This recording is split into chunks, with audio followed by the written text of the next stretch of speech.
Sir confidence मिला, हिम्मत मिली कि अगर आगे ऐसा कभी हमारे साथ होगा तो हम इससे बच सकते हैं। इस कॉन्फिडेंस की क्या वैल्यू है? जब ये छोटा छोटा कॉन्फिडेंस इकट्ठा होता है ना तो इसकी बहुत वैल्यू हो जाती है। आगे कोई बहुत बड़ा फ्रॉड होने वाला होता है ना तो उससे लड़ने की हिम्मत मिलती है। इसको पैसों में मेजर नहीं किया जा सकता है, लेकिन मेरे हिसाब से इसकी वैल्यू इतनी है लाइफ में जितनी और किसी चीज की नहीं है। सर हमारे फादर या हमारे मॉम को ये कौन बताएगा कि इस तरह फाइट बैक करने से लाइफ अच्छी होती है।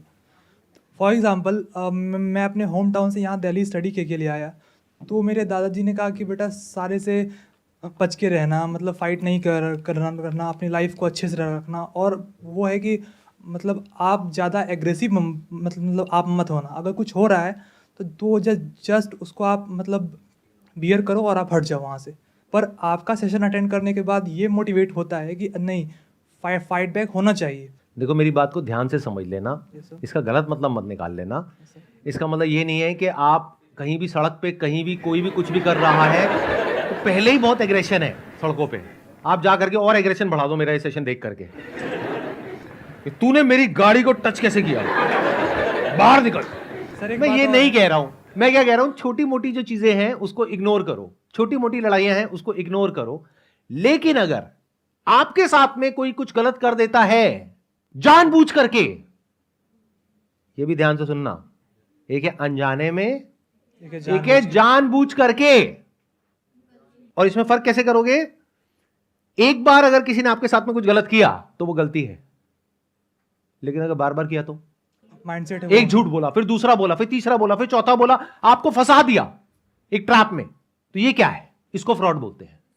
तो अगर कभी ऐसा कुछ हो आपके साथ में तो आपको लड़ना आना चाहिए, वो भी पीसफुली और legally. For example, as consumer अगर आपके साथ में कोई फ्रॉड होता है तो आपको क्या लगता है गवर्नमेंट की तरफ से कितने ऑप्शंस हैं आपके लिए जहां से कि आप उस फ्रॉड को रिपोर्ट कर सकते हो? इन चीज़ों के ऑप्शंस तो बहुत है पर हम लोगों को पता नहीं होता। अब जैसे कोई कंज्यूमर के साथ फ्रॉड हो जाए तो ज़्यादा से ज़्यादा क्या होगा, कंज्यूमर फोरम में चले जाएंगे या फिर पुलिस स्टेशन चले जाएंगे, इसके अलावा और कोई पता ही नहीं है। अच्छा, ये पता लगाना कितना मुश्किल है कि कितने ऑप्शंस अवेलेबल हैं? क्या ये बहुत मुश्किल है या आसान है? या बहुत आसान है? मोबाइल पे गूगल को खोलो और जा करके ये ऑप्शंस ढूंढो। कंज्यूमर्स के लिए बहुत सारी हेल्पलाइंस हैं जहां पर आप फोन कर सकते हो, ऑनलाइन कंप्लेंट्स कर सकते हो। डिपार्टमेंट ऑफ कंज्यूमर अफेयर्स की अगर आप वेबसाइट पे जाओगे, उन सबके ईमेल आईडीज अवेलेबल हैं। अगर आपके साथ कोई छोटा फ्रॉड हुआ है तो आपको देखना पड़ेगा कि उसकी गवर्निंग बॉडी कौन सी है। जैसे स्टॉक मार्केट है तो सेबी है। ऐसे ही अगर मान लो कोई ऐसा फ्रॉड आपके साथ में हुआ है जो अकेले आपके साथ नहीं हुआ है और भी बहुत सारे लोगों के साथ में हुआ है, तो उसके लिए EOW है, इकोनॉमिक ऑफेंसेस विंग। यानी हर स्टेट में पुलिस का एक अलग डिपार्टमेंट है इस तरह के क्राइम्स को हैंडल करने के लिए। बट इस सब के बारे में आपको कुछ पता ही नहीं है। तो प्रॉब्लम ये नहीं है कि आप क्या कर सकते हो क्या नहीं, प्रॉब्लम ये है कि अवेयरनेस ही नहीं है। और मजे की बात क्या है कि ये बात अगर आप करते आज से 50 साल पहले जब इंटरनेट नहीं था तो समझ आ जाता कि हां ठीक है, इस सब के बारे में आपको कैसे पता लगेगा। आज की डेट में सब कुछ अवेलेबल है at your finger tips, on your mobile phone.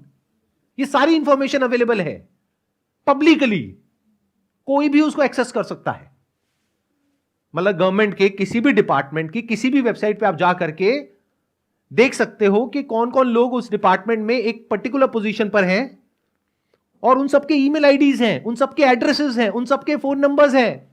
तो चाहो तो बहुत कुछ कर सकते हो। एक कहावत है, नो पेन नो गेन। ये बिल्कुल ऐसा है कि आपको अच्छी बॉडी चाहिए, बस जिम में जाने में दर्द होता है, रोज एक लड़ाई होती है आपकी लोहे के साथ में। ये लड़ाई नहीं चाहिए, दर्द नहीं चाहिए, लेकिन बॉडी चाहिए। बिना लड़ाई नहीं होगा, रोज लड़ना पड़ेगा इस छोटी छोटी लड़ाई को, तब जाकर के एक दिन कोई बड़ी जीत आपको मिलेगी।